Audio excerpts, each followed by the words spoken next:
We continue now at the top of Daf Nun Zayin Amud Beis in Meseches Sanhedrin. This is Sanhedrin Daf 57b.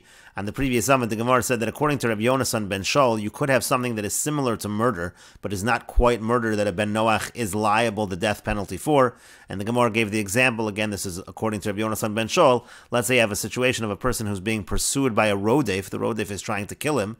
So according to Rabbi Yonasan ben Shaul, really, if it's possible for the person who's being chased to save himself by striking one of the other limbs of the person chasing him, of the rodef, that wouldn't actually kill the rodef, that's what he should do. And if he ends up killing the rodef when he could have saved himself in that other fashion, so then in Nerag Olav, so then he's killed over that, he's liable to the death penalty for that. And Rashi explains, Nerag Olav hainu kayotze bo d'shvichas damim. Again, this is a case that is similar to murder. To have a karav lahatir ve'eno mutter, it's close to being permitted, but it's not. Kusi b'kusi v'kusi b'Yisrael chayiv. And in these cases, if you have a non-Jew do that to a non-Jew, or a non-Jew to a Jew, he's liable. V'chein Yisrael b'Yisrael. And the same thing if a Jew did it to a Jew, again, liable. Aval Yisrael b'kusi, potter. But if it would be a Jew to a non-Jew in this situation, it would be potter. Ve'aliba de Rabbi Yonasan, again, all of this follows Rabbi Yonasan ben Shaul. Aval Rabbanan pligi. The Rabbanan would argue on Rabbi Yonasan ben Shaul, ve'amri heter gomer, who they would say it's completely mutter v'leka kayotzebo, and therefore there is nothing really similar to murder according to the Rabbanan. That's not quite murder, where we would say there's a death penalty. And the Gemara continues, Ashkach Rabbi Yaakov bar Acha de haviksiv b'sefer Agadata devei Rav. Rabbi Yaakov bar Acha found that it was written in the sefer of Agadata of the yeshiva of Rav as follows: Ben Noach nereg b'dayin echad. A Ben Noach is killed even just by one judge, uve'ed echad, and even just by one witness. Shelo b'hasra, no warning is needed. Mipi ish v'lo mipi ish, it has to be from a man, and it cannot be from a woman. Rashi says mipi ish al yedei dayon ish o eid ish. It has to be a judge that's a man, or a witness that's a man, and not a woman.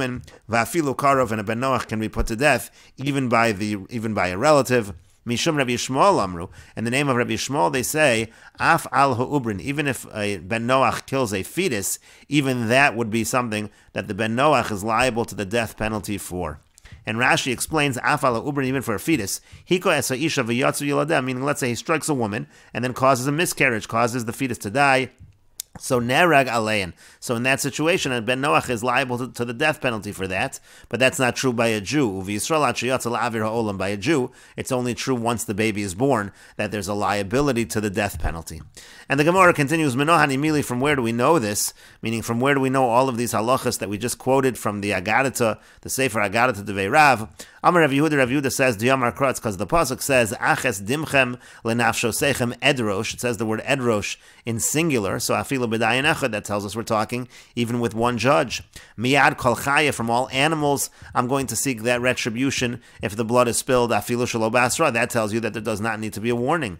Edrishenu umiyad ha'adam, then it says Edrishenu miyad ha'adam, that's afilu beit echad. Again, it's singular, it means even with one witness. Miyad ish, and then the pasuk says from the ish, v'lo miyad isha, that tells you not a woman. And then it says at the end of the pasuk, it says achiv miyad ish achiv afilu karov. That means even if it's a relative. And the Gemara continues, Mishum Rabbi Yishmael Amru, again we quoted above, that in the name of Rabbi Yishmael they say, Afala Ubrin, that a Ben Noach is liable to the death penalty even for killing a fetus. My time is Rabbi Yishmael. What's the reason for Rabbi Yishmael? Because it's written in the pasuk, Shofech dam ha'adam ba'adam damo yishafech. Again, it's talking about spilling blood, then that person, his blood will be spilled. But we darshan as follows, Eizehu adam shehu ba'adam. It says ha'adam ba'adam, a man in a man. What's an example of a person inside a person? We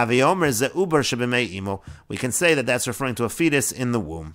And the Gemara continues with Tanakama. Now, the Tanakama does not agree with this. The Tanakama says that when Ben Noach kills a fetus, is not liable to the death penalty. So who's the Tanakama? Tana Devei Menashe. That's the Tana Devei Menashe. To Amar, because the Tana Devei Menashe holds, Kol miso hamur levnei Noach. Anytime there's a death penalty mentioned for Bnei Noach, Eino elochenek. It's referring to strangulation, and that's what this pasuk is actually talking about when it says Shofech dam ha'adam ba'adam damo yishafech. The idea is V'shadi lei hai ba'adam. Aseifa dekra, you take the word ba'adam and you put it at the end of the pasuk.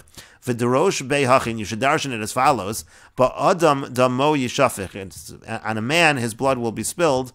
Meaning, ezeu shvichas damim shel adam shehu begufo shel adam. What kind of spilling of blood of a person is within the body of the person? Haviomer zechenek. We'll say that that's chenek, strangulation. That is the death penalty referred to by Bnei Noach. And Rashi explains that Zechenik, this refers to strangulation, de'ein damo yotze lachutz. Again, his blood is not going to spill out. That's why it's referring to strangulation. And the Gemara continues, Mesev Rav Hamnuna. Rav Hamnuna asks, V'isha lo mifkeda, is a woman not commanded? This is talking about, is she not commanded regarding justice? Because again, above we said, in terms of putting someone to death who's a ben Noach for carrying out murder, so it has to be a man that is the judge and not a woman. That would imply that women are not commanded in the idea of din, in the idea of setting up courts, etc. But that's not true, Vaksib, but isn't it written in the Pasuk?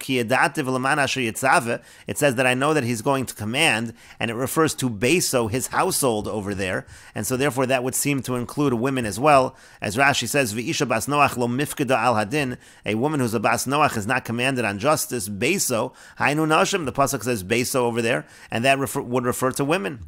And the Gemara says, Humosiv lo, he asked the question, V'umefarikla, and he answers the question, Bonov lidin, that his sons were commanded with regards to justice, with regards to courts, but Beso, his household, to include women, letzdaka, that was referring to giving charity, they're obligated in charity. And the Gemara continues, Amarle Rav Avia Saba Rav Papa. Rav Avia Saba said to Rav Papa, Ema bas Noach shaharga lo teharik. Why don't we say that a bas Noach, let's say you have a woman who's a Gentile, if she kills, she shouldn't be liable to the death penalty. From the same pasuk, miyad ish, because it says from a man, velo miyad ish uksiv, and it's written from a man, and we should understand that not from a woman. She's not liable to the death penalty. Amarle said back to him, Hachi Amar Rav Yehuda, this is what Rav Yehuda says, Shofech dam ha'adam, it says anyone who spills blood, mikol makom, it means anyone, even if a woman is going to spill blood, she'll be liable to the death penalty. The Gemara asks along the same lines, Ema bas Noach shezinsa lo teharig, let us say that if a woman who is a Gentile, if she commits adultery, she shouldn't be killed. Because it's written, Al Kain Yazov Ish. It says that the man is going to leave. That's referring to the man and woman being together, so maybe only the man is liable for adultery. Velo Ish, it's not referring to a woman. Amar Lei said back to him, Hachi Amar Rav Yehuda, this is what Rav Yehuda says, V'hayu lebasar echad. It says that they're going to be like one. The man and woman will be like one flesh. Hadar arvinhu kras. So the pasuk is putting them together as one. After that, they're putting together the man and the woman, and so therefore the woman also will be liable to the death penalty for adultery. And the Gemara continues, Tanu Rabbanan, the rabbis taught, Ish, the pasuk says Ish, a man, that's talking about by Arias, the parsha of Arias by Jewish people. Ma tamad lomar Ish, Ish, why does it say the word Ish twice? L'rabos es akusim, that comes to include non-Jews, shemuzharan al ha'arayos ki Yisrael, they're warned about Arias, just like Jewish people. The Gemara says, V'ha mehacha nafka, but is that really learned from here, from the pasuk of Ish, Ish? Mehasam nafka, it's learned from over there. Lamor, it's learned from the pasuk of Lamor, as we learned previously, Zeg Giloy Arayos, that Lamor is a reference to Giloy Arayos for non-Jews. And the Gemara says, no, Hasam over there, but Arayos did too. That means, let's say they commit adultery with a Gentile woman. Let's say you have a Gentile woman who's married, and then a man is with her, and commits adultery with her, so that would be from that pasuk. But over here, by Rayos Didan, when it says Ish Ish, that's talking, let's say you have a Jewish woman that's married, and now a Gentile is with her, commits adultery with her, so that's another form of Arayos that the Gentiles are warned against. The Katani Seifa, because it says at the end of the Braisa, Bo al Arayos Yisrael, that if a Gentile, if a non-Jewish man commits arayos with a Jewish woman, nidon b'dinei Yisrael. So then he's actually judged in the Jewish courts according to the Jewish law. The Gemara says, Lamai Hilchasa. Now, what does that mean that he's judged according to Jewish law? Amar Rav Nachman, Amar Rava bar Avur. Rav Nachman says that Rava bar Avur says, Lo nitzrucha ela le'eda ve'edim v'hasra. It means to say that in order to put him to death, you're going to need an Eda, you'll need a judge with a Sanhedrin, you're going to need Edim, just like you have in a Jewish court case, and you're going to need Hasra, you're going to need a warning, which would essentially mean that it would be more lenient if he has arayos with a Jewish woman, because you have all these requirements just to get the death penalty, which is what the Gemara asks, Migra Gora. So now it's less, meaning to say it's more lenient when he commits adultery with a Jewish woman. That doesn't make sense. And so the Gemara says, Alam Reb Yochanan, rather Reb Yochanan says, Lo nitzrucha ela lenara ha'meorasa. We're talking specifically about a Jewish girl who's a nara ha'meorasa, a young girl who is betrothed, delididhu leslahu, because according to them, meaning by non-Jews, there's no concept of erisin, so actually it wouldn't be adultery, there would be no penalty. The daininan lahu bedina didan. So we're saying that if he's with a nara ha'meorasa who is Jewish, so then we'll judge him according to the Jewish law, and that actually will be stricter than if it was a non-Jew in the exact same scenario, where there would be no penalty. But the Gemara continues, Aval Eishasish, but then what are you suggesting? You're saying that if she's a married woman, Bedina didhu daininan lahu. So then it sounds like we have to be stricter in a situation where he's with a Jewish woman, and so therefore we would judge them according to the non-Jewish laws when he's with a Jewish married woman. woman, but it doesn't seem to be the case. Vatanya, but we learned in a brisa. Baal Nara HaMeorasa Nidon Beskila. If he has relations with a Jewish Nara HaMeorasa, he gets Skila. That part is fine. But then it says Al Eshes Ish Nidon Bechenik. It says if he's with a married Jewish woman, then he's judged with strangulation. But that's not Dina Didhu. V'i Bedina Didhu. If we're talking about a married Jewish woman and you have to go according to the non-Jewish law, Sayifu, so then actually the punishment should be Sayif. It should be beheading. And the Gemara says, Amar Rav Nachman bar Yitzchak. Rav Nachman bar Yitzchak says, "My Eshes Ish Katani." What does it mean when it says in this brisa that he's with an Eshes Ish, with a married woman? It doesn't mean a fully married Jewish woman, because there you're right. There we would say that you have to judge according to the non-Jewish law. But here we're talking about a situation where in non-Jewish law it wouldn't even apply. The case could be where she enters into the chuppah, she enters into the canopy of marriage, but there was no act of relations with her husband. So if we would judge him according to their laws, the non-Jewish law, less lahu, so there actually is no concept of a married woman who didn't have relations, and so there'd be no penalty in that situation. So in such a situation, dainin lahu bedina didan. So in that case of Eshes Ish, we're going to judge them, we're going to judge the non-Jews according to the Jewish law, according to our law.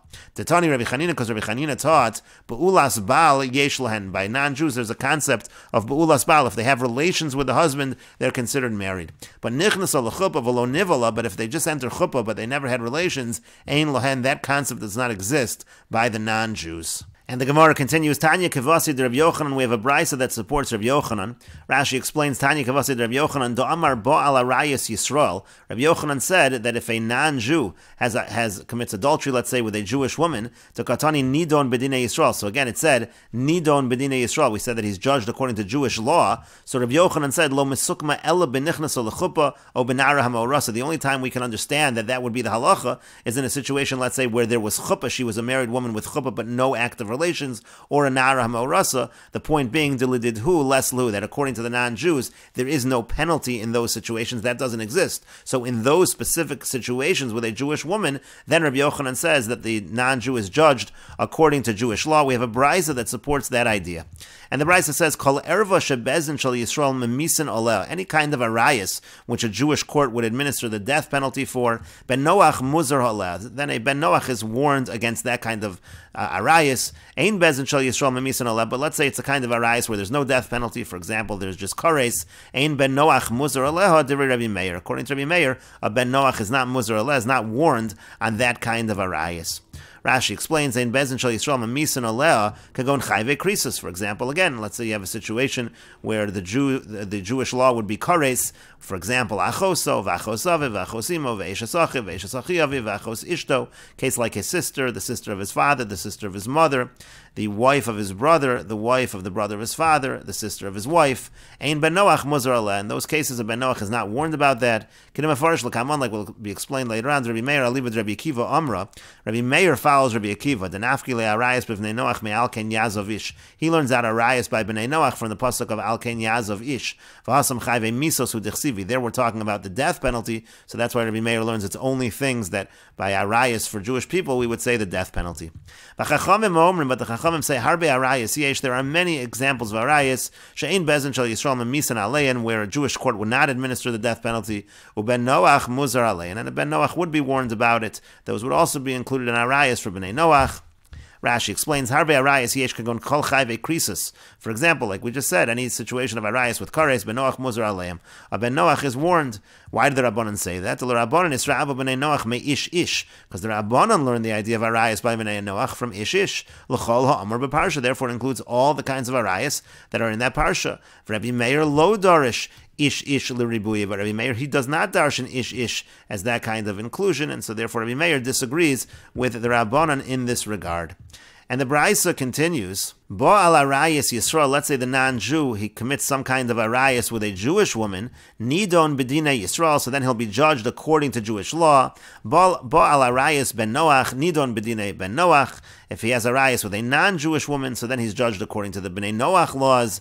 V'anu ein lanu ela nara hamorasa bilvad. But really that only applies to the case of nara hamorasa, which is exactly what Rabbi Yochanan said. Rabbi Yochanan said, the idea that you're judged according to Jewish law, which is actually a leniency, if it would be a situation versus being judged by non-Jewish law. That can't be. It can't be more lenient by a Jewish woman, and so therefore it applies only by Nara HaMorasa. Nara HaMorasa is something that wouldn't exist in non-Jewish law, and so therefore in such a situation with a Jewish Nara HaMorasa, it would be B'dinei Yisrael, it would be according to Jewish law.